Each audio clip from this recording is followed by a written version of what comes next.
Michael Keaton gives advice to his unborn child in My Life. And swashbucklers Chris O'Donnell, Kiefer Sutherland, and Charlie Sheen star in The Three Musketeers.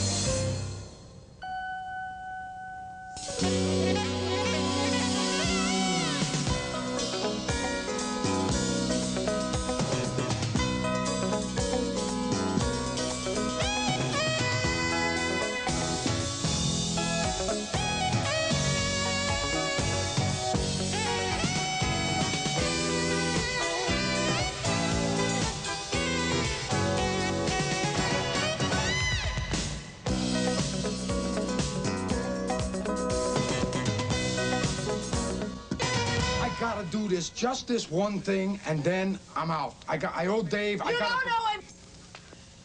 You think you do, Charlie? That's the problem with you. That's why nobody like you gets out, no matter what they say. Oscar winner Al Pacino, in shades of his hit thriller Scarface, once again plays a drug dealer trying to avoid a violent end in Carlito's Way, one of 5 new films we'll be reviewing this week on Siskel and Ebert, along with a hip version of The Three Musketeers and new films with Harvey Keitel and Michael Keaton.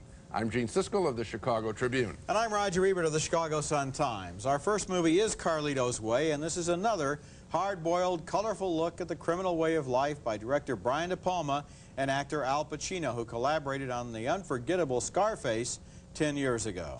This time, Pacino plays Carlito Briganti, a big man in New York drug circles, until he goes to prison and loses touch with the street. Freed after 5 years of a 30-year term, Carlito plays his hearing like an acceptance speech at an award ceremony. Completely rehabilitated, reinvigorated, reassimilated, and finally going to be relocated. And I want to thank a lot of people for that. When he comes out again, he wants to go straight. He keeps his nose clean while becoming a partner in a nightclub, hoping to make enough money to move to the Bahamas and open a legitimate business. Charlie, please, you can't do this. Benny Blanco spends a lot of money here. Oh, he's a nickel bagger. Come on. What happened to you? What are you acting like this for? It doesn't make sense you should hate this guy, because this guy is you 20 years ago. Never me. Never me. Carlito's lawyer in the film is played in a brilliant performance by Sean Penn, who is almost unrecognizable here as a man who has crossed over the line from the law into crime. I'm in an impossible situation here. Once I get Tony on the shore, there's a distinct possibility that he and his Goomba son have got some plans for me. This is Sean Penn's first movie role in 3 years, and another reminder of how good an actor he really is. The movie also co-stars Penelope Ann Miller as Carlito's girlfriend, who never quite understands all of the trouble he's in. Are you gonna bust the chain? Chase me around the apartment.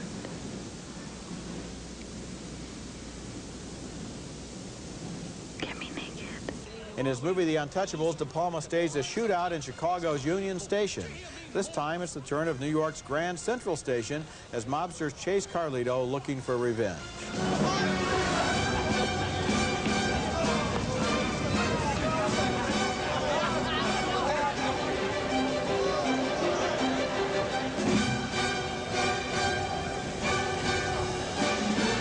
Carlito's Way is a big, smart, energetic film that seems to know a lot about the world of New York's professional criminals.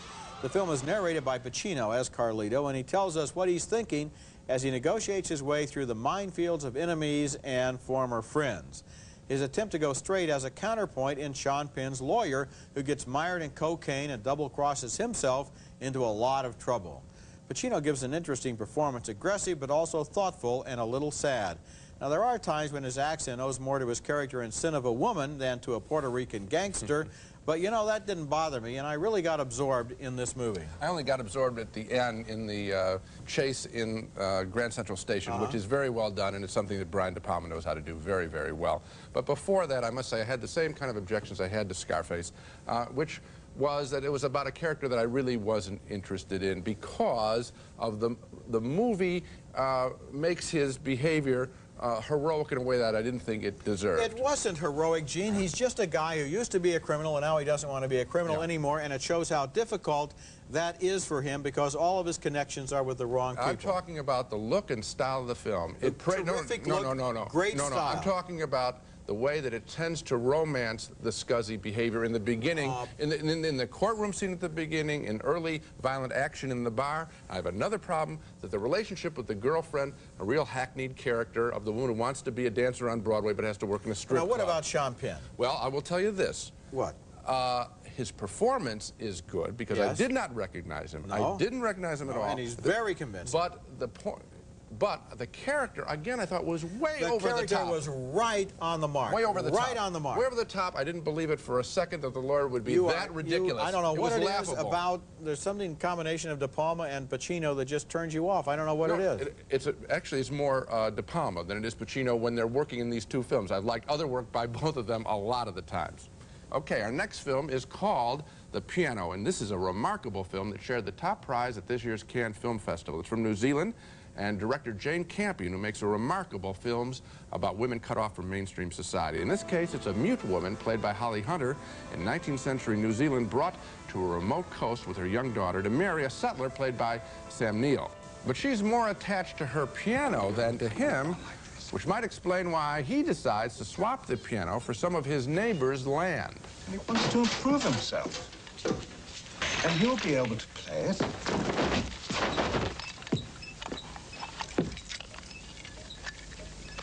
Teach him how to look after it. A strained love triangle develops when sparks fly between Hunter and that neighbor with the piano now, played by Harvey Keitel. At first, he bribes her for physical contact by proposing a trade, sexual favors in exchange for getting her piano back.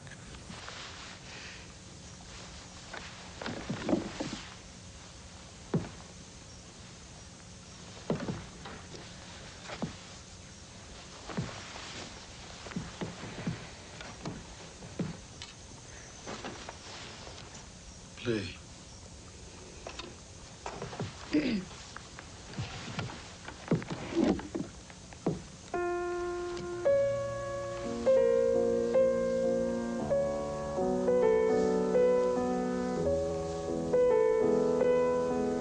Later, a real sexual relationship develops between them. I have given the piano back to you. I've had enough.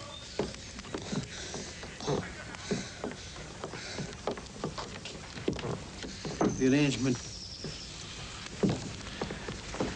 is making you a whore and me wretched. And what will stay with you in this film, along with the very real passion of it, is director Jane Campion's flawless recreation of time and place, jungle sights and sounds, and a remarkably fresh portrayal of Maori natives who simply suffer the presence of these colonial white folks. Jane Campion's previous film, Sweetie and the Great An Angel at My Table, also explored cauterized women coming into their own. She makes heroic films about seemingly lost souls. The Piano is another superior effort from Jane Campion, a world-class director, I think. Yes, she is, and yes, it is, and it is so amazing here how carefully and movingly she portrays these people living right at the edge of the world. They just have a little kind of a foothold on the beach there of this continent that they have hardly even looked at. Right. And they are so lonely and so cut off from each other. And this woman who is cut off even from herself and only plays the piano is such an unforgettable fictional character. The other thing that I like about it, this film is set in the 19th century. That doesn't mean that the people have to be dumb like you get it so often in period films. You know how that happens? It's like you move it back a century. I'm really stupid because I don't have a telephone.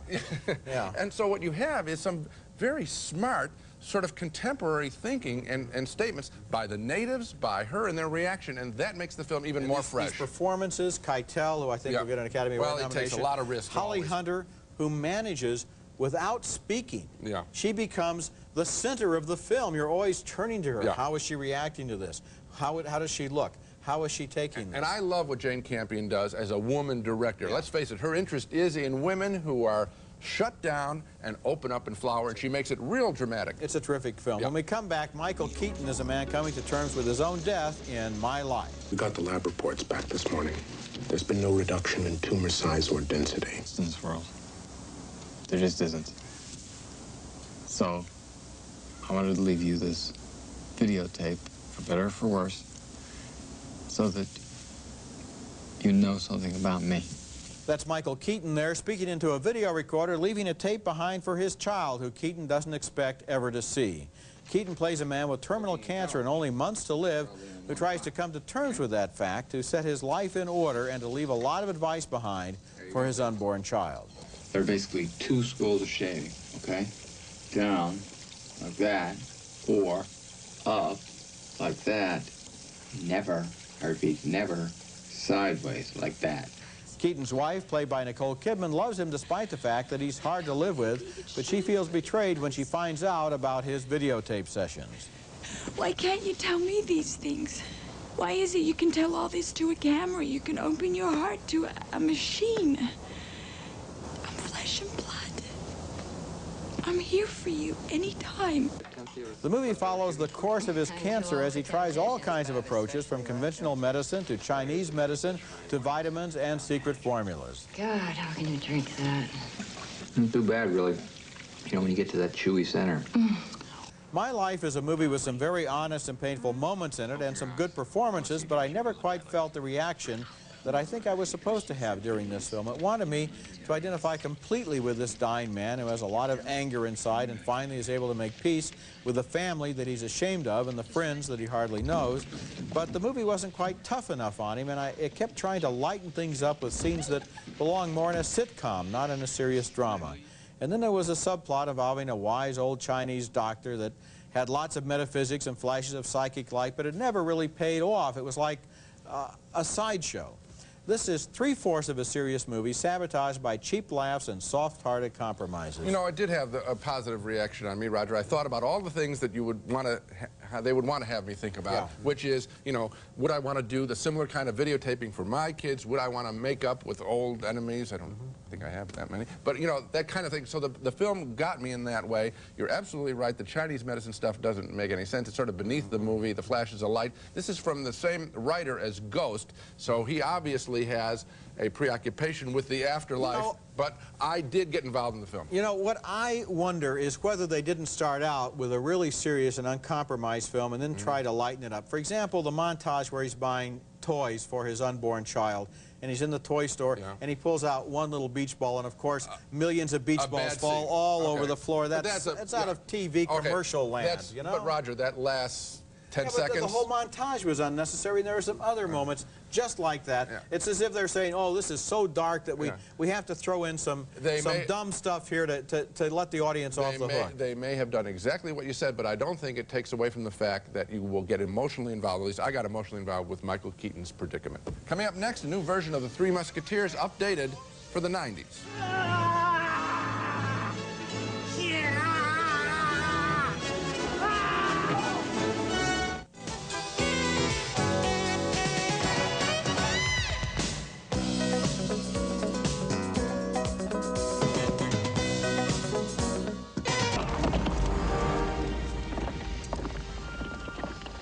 Only a fool would try and arrest us twice in one day. You're under arrest. A fool. Kiefer Sutherland and Charlie Sheen there are just two of the hip new Three Musketeers in this surprisingly enjoyable remake, and I was really surprised by this picture. It proves that any old story can be made compelling with fresh writing and buoyant performances. Here, Chris O'Donnell from Son of a Woman plays a would-be musketeer who joins forces with the regulars, Kiefer Sutherland, Oliver Platt, and Charlie Sheen. I may not wear the tunic, but I believe I have the heart of a musketeer. Warrior. Poet. You got a name, boy? D'Artagnan. Athos, Porthos, and Aramis. Hello. Nice to meet you again. Pleasure. Spicing up the action, Tim Curry as the scheming Cardinal Richelieu in a wonderful performance. In conflict with vampy Lady de Winter, Rebecca de Mornay each wants money and power, but obviously Richelieu wants even more. A word of caution, milady. A snap of my fingers, and you could be back on the block where I found you. And with a flick of my wrist, I could change your religion. Yes, of course, there are sword fights, plenty of them. And again, surprise, they're not boring. I think our young friend could use some help. Hold this.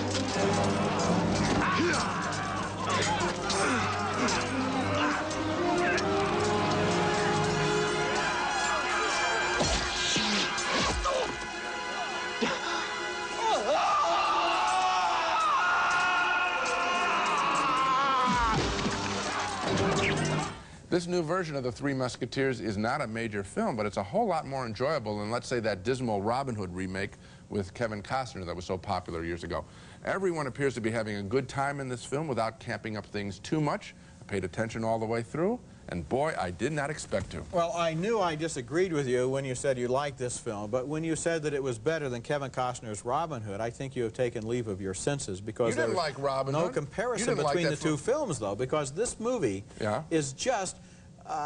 it does it by the numbers. It doesn't interest me. The characters aren't, there's no drama. It's just people riding around on horses, sword fighting with each other, you know, one for one, all and all for one, and Roger, it doesn't add up to anything. First of all, costume dramas, I don't like them as a rule. They're very tough to get me involved. I thought this was light, fun, frothy, and I liked it just on that basis. And the Costner picture, you didn't like it. It was light and it was frothy, but it wasn't fun. Oh, okay. When we come back, an irreverent new sex comedy from Spain, Jamón Jamón is next. Our next movie is named Jamón Jamón. That's J-A-M-O-N. I think it means, in fact, I'm sure it means ham in Spanish. And this is the kind of good, bad movie, so awful it's brilliant, that you don't see much of anymore. It's a comedy, it's a lurid sex melodrama, it's a soap opera, and it's a parody of itself. And I laughed a whole lot. The movie begins with a love affair between a rich kid and the sexy daughter of a local prostitute. When the son brings his fiancée and her mother to meet his parents, there are immediate fireworks. ¿Qué hace tu padre hablando con esa puta? ¿Quién la invita? La he invitado yo. ¿Y por qué? Porque es mi madre. To discourage her son from marrying this girl, the rich kid's mother hires the neighborhood stud, Raul, to seduce the young woman.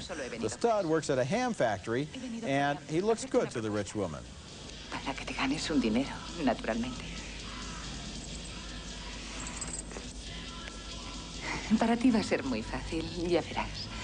Turns out Raul is also an underwear model, a point he uses in an attempt to seduce the young woman. Bueno, pues ya te he visto. ¿Qué pasa? ¿Que no te ha gustado? Eres un guarro. Una jamona. Meanwhile, what nobody knows is that the rich kid and his girlfriend's mother have also been seeing one another. Nada me haría tan feliz como que te casaras con Silvia. Y si es así, no quiero verte más por aquí.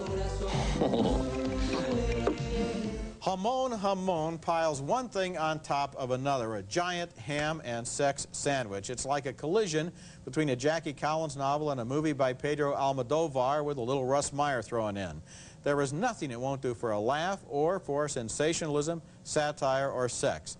The scene involving the pig and the garlic is worth the price of admission all by itself. Well, I think, you know, this is a case where obviously you decided you were going to laugh with the film and rather than laugh at it, and I did the latter. I mean, I thought it was pretty bad. There's a very pretty woman in the picture. When she was on the screen, she's obviously very attractive. I looked at the film. That's the only time I enjoyed it. The rest I thought was really You're actually telling me now that you like The Three Musketeers better than Jamón Jamón. Absolutely. Well, I think that if anybody is watching who happens to see those two pictures, I would enjoy very much hearing from them so that we can determine which of us has his head screwed on. In other words, you're going to define yourself by the audience reaction to your review. Well, no, I just think that a lot of people agree with sensible opinions, and so obviously they will agree with mine. Me. Yes. Okay, coming up next, our video pick of the week in honor of Carlito's Way, a favorite Al Pacino film from early in his career. You may not have seen it. Siskel and Ebert's video pick of the week, brought to you by Orville Redenbacher, the first and last name in popcorn. Obviously, Carlito's Way is not among my favorite Al Pacino films. So for our video pick of the week, I thought I'd recommend one of his superior early performances. My choice, his first leading role in The Panic in Needle Park by Jerry Schatzberg from 1971, where he plays a junkie. Pacino was 30 years old when he made this film. I want you to do me a favor. I want you to go up to 119th Street for me. I want you to score for me. What captured everyone's attention in this film is Pacino's decency beneath the sleaze in his characterization. I know a guy down the hall in one of the rooms, and he told me. He said, there's this terrific-looking chick in room 424, so I thought I'd come in and take a look.